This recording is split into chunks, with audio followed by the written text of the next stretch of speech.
Add देखा है जहाँ कोई एक स्टार कलाकार डियो स्प्रे करता है और 4-5 लड़कियाँ चारों ओर से आकर उनसे लिपट जाती हैं। अच्छा, ये होर्डिंग तो देखी होगी। ये ऐड है जैक एंड जॉन्स कंपनी का और इसमें रणवीर सिंह एक लड़की को अपने कंधे पर उठाए कहीं ले जाते हुए दिख रहे हैं। लिखा है, don't hold back, take your work home. पीछे मत हटो, अपना काम घर ले जाओ। जी, अपने काम से इनका मतलब उस लड़की से है जिसे इन्होंने उठाया हुआ है। अच्छा, ये सब नहीं तो आइटम नंबर तो सुना ही होगा, मीका वाला, लैला तेरी ले लेगी तू लिख के ले ले। मैं आज आपको उन सभी गाने, एड्स, पर्चे, पोस्टर्स, बैनर्स को याद करने को कह रही हूँ जिसे देखते ही आपने महसूस किया होगा कि इनका मकसद आपको किसी लड़की को उसके शरीर मात्र तक रिड्यूस करके आपको मनोरंजित करना था, आपको वल्गर और गलत तरह से महिलाओं के बारे में लिखकर, उन्हें दिखाकर ऑब्जेक्टिफाई यानी वस्तुकरण कर किसी एक प्रोडक्ट को खरीदने के लिए लुभाया जा रहा है। मर्दों के इनर्स से लेकर के परफ्यूम्स तक के ऐड में आपके साथ यही किया जाता है, क्योंकि हम सब ने एक समाज के तौर पर इसको अपनी स्वीकृति दे दी है। नमस्कार, मैं हूं कनु प्रिया और आप देख रहे हैं कानून प्रिया का एक नया एपिसोड, जहां हम बात करते हैं महिलाओं से जुड़े उनको अफेक्ट करने वाले कानूनों की। तो आज मैं एक ऐसे कानून और उससे जुड़ी कहानियों की बात करूंगी जो हमारे समाज का आईना है, जिस पर बातें भी बहुत कम हुई हैं और इंडियन लीगल वर्ल्ड में इसका जिस तरह से इंटरप्रिटेशन यानी इसका जिस तरह से इस्तेमाल हुआ है वो भी बेहद दुखी करने वाला है। मैं बात कर रही हूँ इंडियन पीनल कोड की धारा 292 के बारे में। सबसे पहले जानते हैं क्या कहती है ये धारा। तो भारतीय दंड संहिता यानी आईपीसी की धारा 292 स्पष्ट रूप से बताती है कि किसी भी महिला या लड़की की अश्लील, ऑब्सीन या वल्गर तस्वीरें, किताबें या पर्चियां बनाने या दिखाने वाले उसे आगे प्रमोट करने के लिए अगर कोई दोषी पाया जाता है तो उसे 2 वर्षों के लिए जेल की सज़ा होगी, साथ ही 2000 रुपये का जुर्माना वसूला जाएगा।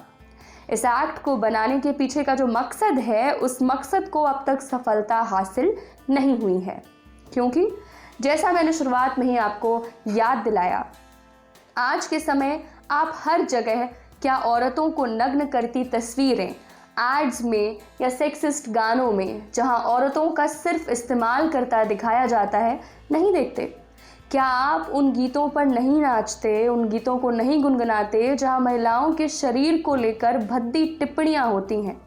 क्या आपने हनी सिंह के गानों को इस कल्चर का पार्ट नहीं बनाया जहां वो हर दूसरे लाइन में महिलाओं का अपमान और गालियों का इस्तेमाल करते हैं? क्या आपने कभी सोचा कि जब एक छोटा बच्चा ये सब कुछ अपनी आंखों के सामने होता देखता है तो इसका असर उस पर क्या होता है?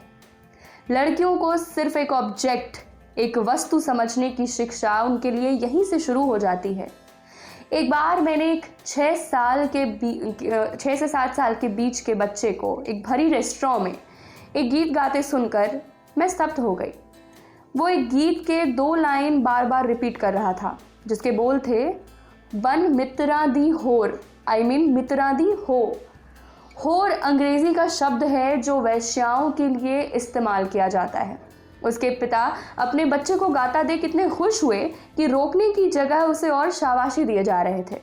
ये सारे गीत जो सेक्स वर्कर्स को सिर्फ डिमीन ही नहीं करते बल्कि कंसेंट की धज्जियां भी उड़ाते हैं, एक बच्चे के मुंह से सुनना किसी बुरे सपने से कम नहीं था। सोचने की बात यह है कि क्या हुआ धारा 292 का मुकदमा क्यों नहीं होता? इतने सारे लोग हैं जो इस सेक्शन के तहत दोषी साबित होकर जेल भेजे जा सकते हैं, पर दिखता क्यों नहीं हमें इस एक्ट का असर? क्यों इस्तेमाल में नहीं लाया जाता ये एक्ट? इस एक्ट का इस्तेमाल हुआ है और जिन लोगों के ऊपर हुआ है, जिस वजह से हुआ है, वो बेहद दुखद है। बताने से पहले एक बात जिसका जिक्र ज़रूरी है वो ये कि हमारे देश में जितनी भी चीज़ें हैं, जो इंस्टीट्यूशंस हैं, कोर्ट रूम से लेकर स्कूल रूम्स तक, सब पर हमारे समाज की छाया है। वहाँ समाज का प्रतिबिंब हमें देखने को मिल जाता है। इसलिए कितनी ही बार जब हम न्याय की मांग करते हुए अदालत पहुंचते हैं, चीज़ें हमारे अनुसार नहीं होती। जैसे अभी अभी बॉम्बे हाई कोर्ट का पॉक्सो मामले पर जो जजमेंट आया था, ऐसे ही कई मामले होते हैं बहुत सारे। लौटते हैं 292 धारा पर। इस धारा को समाज और अदालत के जरिए कई बार, ज़्यादातर बार लेखकों को चुप करवाने के लिए इस्तेमाल में लाया गया, जो कुछ सोच समझकर बड़ी हिम्मत और ताकत से लिख रहे थे। वे लिख रहे थे हमारे समाज की सच्चाई। उन पर यह आरोप लगता रहा इसी कानून के जरिए कि वे अश्लील चीज़ें लिखते हैं, वे महिलाओं को गलत ढंग से पोर्ट्रे करते हैं, वे सेक्स के बारे में, शरीर के बारे में लिखकर इस समाज को बदनाम कर रहे हैं। पर उन्होंने बड़ी दृढ़ता से लिखी उन औरतों की कहानी जो समाज के द्वारा धकेल दी गईं, जिन्हें कभी समझा ही ना गया। अपनी कहानियों में, अपने गढ़े किरदारों में उन्होंने वो सब कुछ लिखा, कहा जो जैसे को तैसा हमारे समाज में वैसे ही मौजूद है, पर हम देखकर भी हर बार इसे अनदेखा करते आए हैं। इस्मत चुगताई नाम सुना होगा आपने कई दफ़े। 1915 में उत्तर प्रदेश के बदायूं में जन्मी और अलीगढ़ मुस्लिम यूनिवर्सिटी से पढ़ाई कर वे लिखने लगीं। उर्दू में कई अफसाने लिखे, नॉवेल्स लिखीं। हमेशा अपनी बेबाकी के लिए सराही गईं। महिलाओं के मुद्दे, उनकी सेक्सुअलिटी से लेकर क्लास स्ट्रगल तक पे खुद खुलकर खूब लिखा। बेझिझक अपनी बात रखने के लिए उन्हें जितना प्यार मिला, उससे कहीं ज़्यादा उन्हें समाज का तंज सहना पड़ा। उनकी एक कहानी छपी 1942 में, लिहाफ। ये कहानी दो महिलाओं के आपसी प्रेम संबंध की कहानी है। आज के भारत में सुप्रीम कोर्ट ने होमोसेक्सुअलिटी को क्राइम के दायरे से बाहर मान लिया है, पर उस वक्त इस चर्चा पर लिखना, इस विषय पर लिखना उन पर बेहद भारी पड़ गया। 1946 में अचानक से एक रोज़ उनके घर पुलिस आई और बताया कि उन पर लिहाफ लिखने के लिए लाहौर की अदालत में केस फाइल हो गया है। जब वे लाहौर पहुंची तो उन्होंने अपनी दलील में दो टूक कहा, मैं नहीं मानती कि मैंने कुछ भी झूठ लिखा है। जो मैं सामने रोज़ घटित होते देखती हूँ, सिर्फ वही लिखती हूँ। मैं अश्लील लेखक नहीं, एक रियलिस्ट लेखक हूँ। उन्हें बाद में अपने तमाम काम के लिए पद्मश्री से भी सम्मानित किया गया। ब्रिटिश ने ही भारत में इस कानून यानी धारा 292 की शुरुआत की थी और उनके निशाने पर एक लेखक जो हर वक्त होते थे, वो थे मंटो, सादत हसन मंटो। 1912 में लुधियाना में इनका जन्म हुआ। उर्दू लेखक थे, शॉर्ट स्टोरी, एसेज, नॉवल लिखते थे। मंटो को एक बदनाम लेखक कहा जाता था, इसलिए क्योंकि उन्होंने अपनी कहानियों में जिन मुद्दों पर लिखा उस पर लोग आज भी बात करने से कतराते हैं। उन्होंने हर चीज़ पर लिखा, समाज में महिलाओं की स्थिति, विभाजन के दौर में लोगों पर, खासकर महिलाओं पर जिस तरह का असर हुआ, वेश्याओं पर, पूंजीवाद, वॉर से लेकर प्रेम तक, उन्होंने सभी पर कहानियाँ लिखी। विभाजन, पार्टीशन के बाद उन्हें हिंदुस्तान छोड़कर जाना पड़ा। वो डिप्रेशन के शिकार हो गए क्योंकि उन्होंने हिंदुस्तान को ही हमेशा अपना वतन माना। उनके लिखे से समाज को अपनी सच्चाई जैसे ही दिखने लगी, उसने मंटो को अश्लील कहना शुरू कर दिया। उनके अफसाने जल्दी कोई न पढ़ता भी तो छुपाकर। उनकी कहानी बू, काली सलवार और धुआं पर हिंदुस्तान में ही मुकदमा चला। उसके बाद पाकिस्तान में उनकी लिखी सबसे बेहतरीन कहानी खोल दो पर मुकदमा हुआ। खोल दो में उन्होंने विभाजन के डरावने वक्त को दर्शाया है। एक बाप बेटी दंगाइयों से बचकर भागने की कोशिश करते हैं। बेटी का दुपट्टा गिर जाता है पर बाप उसे उठाने के लिए रुक जाता है।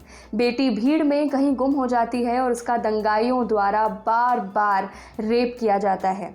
पिता बेटी को ढूंढता है, उसे अंत में वो अधमरे हालत में अस्पताल में मिलती है।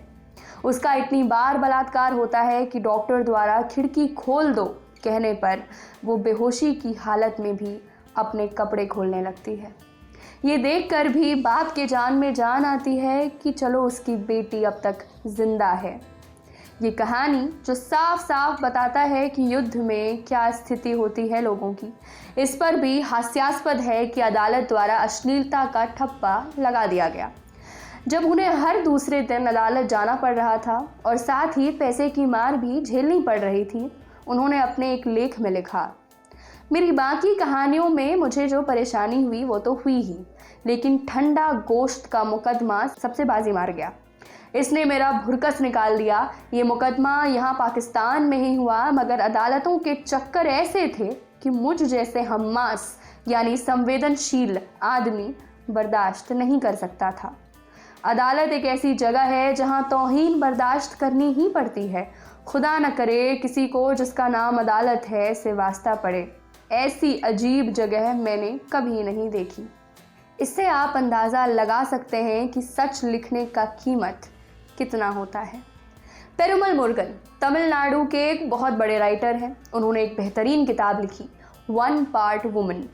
ये कहानी एक महिला और उसके पति की है जिन्हें बच्चा नहीं हो पा रहा। सब कर लेने के बाद एक आखिरी टोटका बचा है जिसमें महिला को एक कल्ट में भाग लेना पड़ता है, रीति रिवाज में, जिसमें ये रीति है कि साल के उस एक दिन, एक पर्टिकुलर दिन, अगर वो एक किसी खास मंदिर जाकर किसी अनजान इंसान के साथ शारीरिक संबंध बनाती है तो बच्चा हो सकता है। इसी रीति के चारों ओर घूमती काली और पोन्ना पति पत्नी की कहानी है, जिसके जरिए पेरुमल मुरुगन ने समाज की और भी कई ऐसी बेतुकी अनसाइंटिफिक रिचुअल्स के बारे में बात किया है। ऐसा लिखने के लिए उन पर धारा 292 के तहत केस कर दिया गया। हर घर से उन्हें बदनामी मिली। वे इन सब से इतने टूट गए कि फिर कभी कुछ न लिखने का प्रण ले लिया। धारा 292 को अगर हमारा कानून जगत सही जगह काम में लाए, उन लोगों को रोके जो सच में अपने काम के जरिए गंदगी फैलाते हैं, महिलाओं के अपमान के साथ ही रेप कल्चर को बढ़ावा देते हैं, विमेन को ऑब्जेक्टिफाई करते हैं, तो जो लेखक आज तक समाज की हालत देख और हमें भी आईना दिखाने की कोशिश करते हैं, उन्हें शायद ये करना ही नहीं पड़ेगा। धारा 292 का पुरजोर इस्तेमाल करना और सही तरीके से करना बेहद ज़रूरी है ताकि लोग जागरूक हों। कई बार सोचती हूँ कि ये सोसाइटी जब ज़रूरी बातों पर चर्चा करने से कतराना छोड़ दे, जिस दिन मंटो की लिखी गई कुछ कहानियाँ सबको आवश्यक रूप से पढ़ने दी जाए, सब उसे समझें, सब उसे सराहें, उस दिन शायद ये समाज कुछ बेहतर हो जाए। मंटो द्वारा कही गई ये कुछ बातें हमें आजीवन याद रखनी चाहिए। उन्होंने ये सब तब कहा था जब उन पर अश्लीलता फैलाने के आरोप लगे थे और मुकदमा ट्रायल चल रहा था। उन्होंने कहा, ज़माने के जिस दौर से हम गुज़र रहे हैं, अगर आप उससे वाकिफ़ नहीं तो मेरे अफसाने पढ़िए।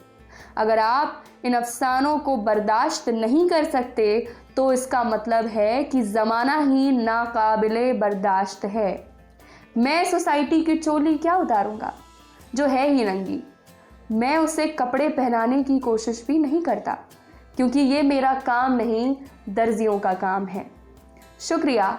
देखते रहिए ऑर्डिनरी।